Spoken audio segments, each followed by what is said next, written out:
Bem, pessoal, problemas técnicos aqui, parou a gravação, mas vamos continuar. A gente tinha parado aqui em sum. No caso aqui, a gente fez o somatório de P escalar com V1, né? V1 e V2, isso vai me dar um vetor. Vai dar um vetor com a multiplicação do primeiro elemento com o segundo elemento de V1 e V2. Primeiro elemento de V1 com o primeiro elemento de V2. Isso vai me dar um vetor. O que eu faço para achar o produto escalar? Eu posso muito bem vir aqui usar o somatório desse vetor. Ou eu só posso vir aqui e usar a função dot. A função dot vai me dar o produto escalar entre V1 e V2. Porque o produto escalar é o vetor 1, aí pontinho, V2, né? É como se fosse uma multiplicação. Mas usualmente você usa o ponto para o escalar e o xzinho para vetorial, né? Então, beleza. O próximo que eu queria mostrar para vocês é, por exemplo, eu queria somar os elementos de uma matriz. O que acontece se eu usar a soma na matriz? Vai acontecer isso aqui, ó. Vamos usar o que eu ensinei para vocês aqui para repassar um por um. Deixar comentado o restante. Ou eu posso fazer isso, ou eu posso muito bem vir aqui, ó, colocar o depurar. Vamos salvar, colocar o ponto aqui. Então vamos lá. O que acontece? Somatório de A. Ó, 28, 32, 36, tá, aqui tem, beleza, aqui tem 4 colunas. Ó, então pode ser que eu peguei cada coluna são meus valores, certo? Então aqui, ó, 1 mais 5 mais 9 vai dar 15. Mais 13, 28. É o que acontece aqui. Então, a soma, quando você usa a função soma para uma matriz, ela vai te dar a soma dos elementos, a soma das colunas dessa matriz. Se eu, por exemplo, quiser, Yuri, por algum motivo, alguma aplicação aí, eu quero fazer a soma de tudo que está ali dentro. Tem como? Tem também. Eu venho aqui, ó, e vou usar, no caso, eu chamei H o vetor, H vai ser um vetor da soma das colunas, e eu vou somar agora essas colunas. Vai me dar o valor de 136. Deve ter alguma aplicação, certo? Fica aí a dica para vocês. Yuri, é o seguinte, eu já parei aqui antes. Eu tenho V1 e V2, né? Tem como achar a intersecção entre esses valores? Tipo assim, o que tem em um tem no outro, usar as operações de conjuntos da matemática? Tem também. Eu venho aqui, ó, coluna, eu coloco intersecção, a função intersect, V1 e V2. E ela vai me dar o seguinte vetor. 1, 3, 5, 7, 9. Beleza, o V1 está indo de 1, 3, 5, 7, o vetor 1, na verdade tem. 1, 3, 5, 7, 9. V2 já começa com 1, então vai eliminar o 0. Aí 1, 3, não tem 2, então não tem, o 2 está para fora, tem 1, 1. 3, 3. 7, 7. 5, 5. E assim vai. Ele vai pegar a intersecção como na matemática. Yuri, eu queria fazer a união desses vetores, mas, assim, de acordo com a matemática, eu não queria só somar, certo? Porque senão vai repetir se somar. Porque, por exemplo, aqui eu tenho 1, aí vai somar, vai ficar 0, 1, 1. Então, eu posso vir aqui e usar o comando union. Então, union V1, V2. Mando rodar. E o que vai acontecer é o seguinte, ó. 0, 1, 2, 3, 4, 5. Lembra que o vetor 1, ele está indo de 1 em 1, e ele vai até 10. E é o que tem aqui. Não repetiu 1, porque já tinha 1 no vetor 1. Então, 0, 1, 2, 3, até o 10. Depois disso, ele vai pegar o que tem restante em 2. E vai jogar aqui, que é que vai ter o 11, o 13, o 15, o 17, até o 21. Certo? Esses são os comandos que dá pra gente usar aí para mexer melhor com nossos arranjos. Tranquilo? Assim, Yuri, para efeitos de conferir, eu tenho que, tipo assim, eu tinha que ter gerado um vetor tal, eu tinha que ter gerado um vetor tal, e eu tenho um vetor aqui, mas eu não sei se é a mesma coisa, se é igual. Eu posso usar o if, né? Posso usar o if para comparar, vetor 1 igual a vetor 2, se sim aparece uma mensagem, se não, tá errado. Mas, por exemplo, eu quero ver o que tem, por exemplo, tá, eu já sei que não tem as mesmas coisas, eu usei o if lá, e eu vi que não tem as mesmas coisas. Eu queria saber o que está faltando num vetor. Eu venho aqui então, ó, e uso o seguinte comando. Vou usar set diff e os vetores. Então, V1, V2. Vamos ver como é que ele funciona. Então, vamos abrir aqui. Tá. De 1 a 6. 1, 2, 3, 4, 5, 6, 7, 8, 9. Ah, não, perdão. Aqui, ó. Esse aqui é o vetor união. Vamos dar nome para ficar diferente. U igual, porque vai aparecer U depois. Ah, agora sim, ó. U. Tá. 0, 2, 4, 6, 8, 10 está indo no vetor 1. Porque ele está indo de 1 em 1, como a gente viu. V1 está indo de 1 em 1 até 10. Então, o que aconteceu aqui? Ele pegou V1 e viu que não tinha em V2. O que não tem em V2 que tem em V1? Esses valores aqui. 0, 2, 4, 6, 8, 10. A gente meio que fez para isso só os ímpares aqui em V2, certo? E V1 em todos. Então, até 10, esses valores aqui não estão contidos em V2. Eu tenho um vetor e eu queria meio que formar uma matriz com esses vetores e depois só preencher, como a gente já viu antes, usando aqueles comandos de preenchimento. Então, o que acontece? Eu tenho o vetor 1, eu quero criar uma matriz. Ela tem 11 elementos, tem certeza? Tenho certeza. Então, vamos fazer o seguinte, a gente vai usar o seguinte comando. Diag V1. Se ele vai criar, vamos ver como é que ele vai criar. O que ele fez aqui? Ele criou uma matriz. Nessa matriz, ela vai ter, como ele tem 11 colunas, ela vai ter 11 colunas também. E no caso, vamos ver a dimensão dela. Já vamos digitar aqui, ó. Size, vamos dar um nome para ela, né? Vamos chamar ela de Z. Quero saber o tamanho de Z. Porque eu não quero olhar ali no ambiente de trabalho. Já tem muita coisinha ali. Z é 11 por 11, então é uma matriz quadrada, certo? Eu criei uma matriz e a gente pode ver que a gente tem uma matriz só com a diagonal principal. Aí eu posso vir usar aqueles comandos que a gente viu nas aulas anteriores, que é preencher tal linha, até tal coluna, isso para já facilitar as contas, certo? E olha, é o seguinte, eu queria fazer o contrário agora. Eu tenho uma matriz e eu queria transformá-la num vetor. Só que eu queria só os elementos da diagonal principal. E eu acredito que é a única coisa que você tem como fazer. Então eu pego aqui, ó, Z é um vetor. Não, perdão. Z é uma matriz. V1 é um vetor. No caso, se eu fizer isso aqui, ó, vou chamar isso aqui de x é igual a diag A. De agora é uma matriz. Ela vai ter que me dar um vetor. Olha como é que isso fica. Ela me deu um vetor coluna com os principais elementos, com os elementos da diagonal principal de A. Vamos ver se é isso mesmo. Ah, 1, 6, 11, 16. 1, 6, 11, 16. Ah, não gostei desse não. Eu quero que seja um vetor. Esse aqui ficou um vetor coluna, né? Então, então eu só vim aqui editar x transposto. Opa, x transposto. Caso eu queira alterar na variável, eu coloco x é igual a x transposto. Pronto. Agora eu tenho um vetor. Tranquilo, pessoal? Aproveitar que você fez esse vetor aqui, ó, para cada mês do ano, por que você não mostra para a gente como é que bota um gráfico de, de barras? Então, vamos aproveitar isso aí, então. Não quero que isso aqui apareça. Agora sim, eu preciso de uma parte do código comentada, não preciso só usar o debug. Aliás, não tem como a gente usar o debug. Venho aqui e comento até aqui.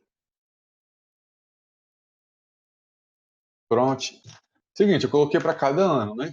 Mas um gráfico de barras, ele tem um eixo X e um eixo Y.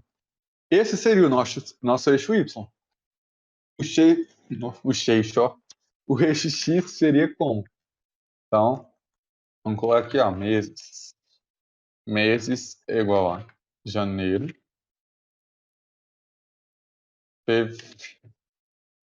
oxe,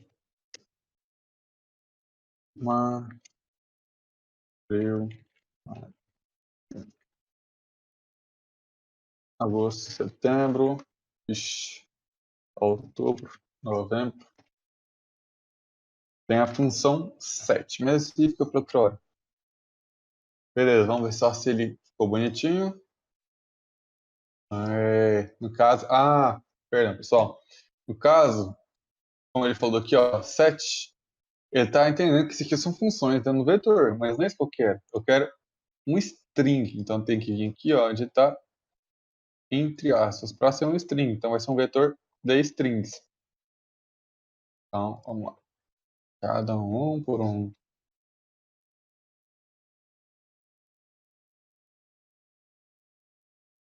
Bem que eu vi que esse set aqui foi estranho.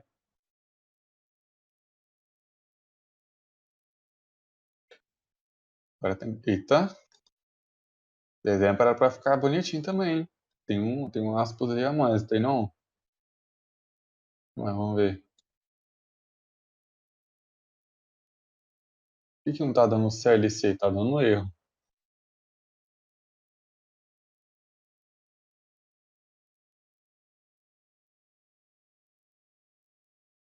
Hum,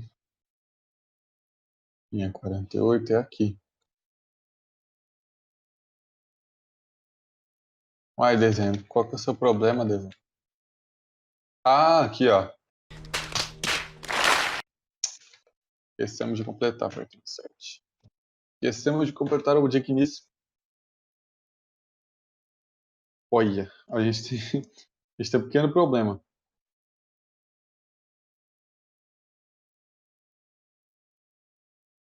Vamos ver se ele armazenou direitinho. Em cada. Não, ele adicionou. Colocou como um único caractere. Então vamos fazer o seguinte. Vamos colocar como um coluna, né? E depois a gente só faz a transposta. Vamos ver se com string isso funciona.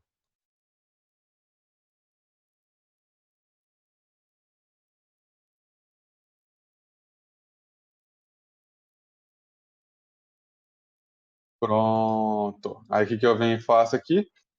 Meses. Recebe meses. Transposto.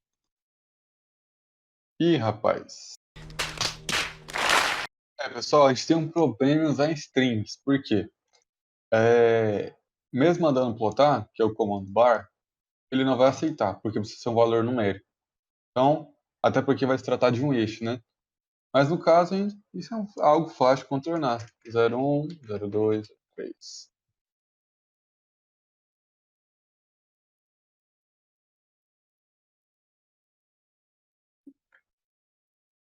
12. O que eu faço? Depois eu mando plotar, eu venho aqui, xlabel, meses, vamos dar um Ctrl D, valor. Vamos colocar renda, né? No ylabel.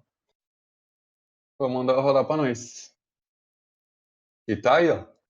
Nosso gráfico bonitão. Mês 1, 2, 3, 4. E assim tá o nosso gráfico. A gente pode deixar ele bonitinho dele, que nem a gente fez naquela aula de gráficos. Mas é tudo a mesma cor aqui, Yuri. Eu queria variar isso aí, não tem como não? Ou até mesmo deixar na horizontal, tem como? Para deixar na horizontal, você só vem aqui, ó, e põe um H de horizontal. Só que aí, no caso, você teria que mudar as legendas, né? Porque aqui, como vocês podem ver, ele inverteu os eixos, mas não inverteu a legenda. Tranquilo? No caso, o rótulo do eixo. Estava olhando aqui, pessoal, no Help Bar. Qualquer coisa que você tiver problema para entender um pouco, vocês podem vir aqui, ó, pesquisar Help Bar, ou até mesmo pesquisar no Google. Normalmente sempre tem exemplos mostrando, tanto o MATLAB quanto o Octave. O MATLAB é mais completo, obviamente, porque foi criado por empresa e tem fins comerciais, né? Mas pelo que eu estava vendo aqui, é, nós teremos que colocar a cor do jeito que a gente quer, né?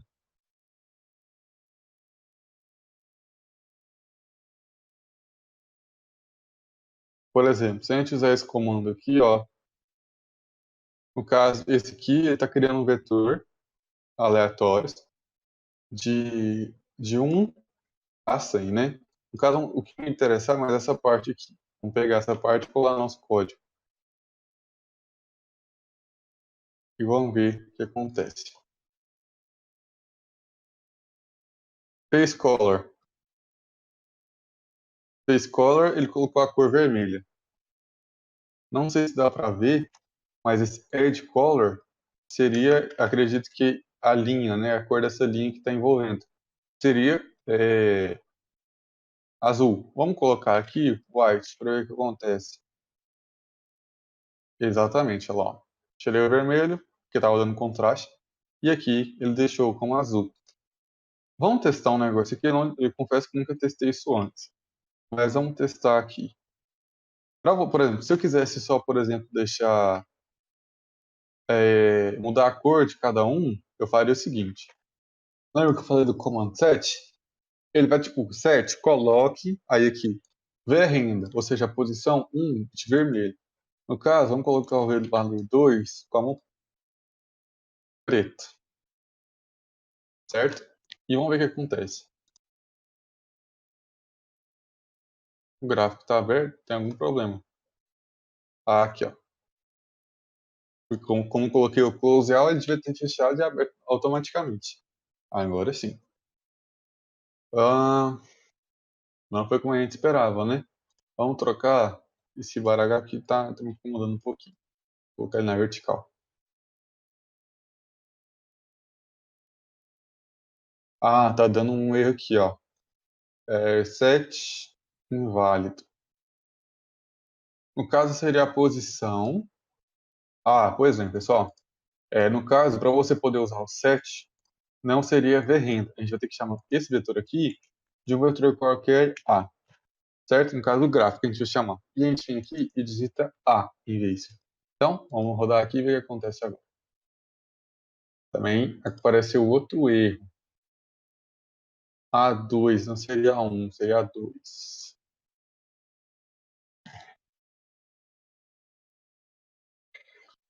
Então, no caso, pessoal, aqui ele está fazendo essa substituição. Se você colocar na posição 2, porque era vermelho, agora está preto. Vou colocar red. O que acontece?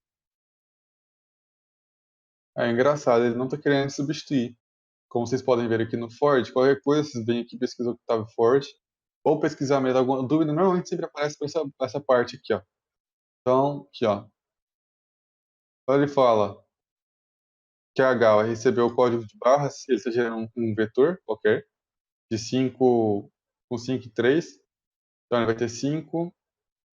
No caso aqui, ele está gerando um vetor qualquer, valores aleatórios, sendo que ele vai ter 5, para cada 5 conjuntos, ele vai ter 3 elementos em cada conjunto, como a gente pode ver aqui. 5 e 3. Então, ele pegou aqui o primeiro conjunto, tal, vai ter o valor aqui. São valores aleatórios. Então, ele colocou CH1 e Scholar. E colocou a cor que ele quer. No caso, eu acho que esse funcionaria para o que está fazendo sentido para mim é o seguinte. Ele só vai mudar de cor quando for um mesmo elemento. Por exemplo, aqui tem 3 colunas para um mês só. Vamos supor que aqui seja o mês 5. Então, para ter o mês 5, eu tenho 3 valores. Vamos supor que a gente dividiu o mês em 3. Aí, ele colocou uma cor para cada valor e essa cor vai se repetir. Mas nesse caso, eu acredito que o Octave não consiga fazer isso. Certo? Aproveitando que já estamos aqui, ó, o comando stacked. Por exemplo, que nem ele gerou esses mesmos vetores. E que olha para você ver o que acontece. Ele vai meio que estocar um em cima do outro. Então, por exemplo, o 1 vai receber esse valor aqui, o 2 vai pegando os valores e meio que vai colocando um em cima do outro. Aqui não são os dois valores, que são valores aleatórios, como vocês podem ver. Então, primeiro ele pega o primeiro valor. Primeiro, vamos supor, conjunto 1, mês 1. Aí, a primeira dividir o mês em 3 meses, né? Então, vamos supor que é 10 dias. Os primeiros 10 dias eu ganhei isso, os próximos 10 dias eu ganhei isso, e os próximos 10 dias eu ganhei isso, certo? Isso completou a minha renda mensal, certo? Do mês 1. E assim por diante. Então, eu posso muito bem usar o comando stacked. Posso usar só o bar, continuar usando esse comando, e usar, entre aspas, stacked, certo?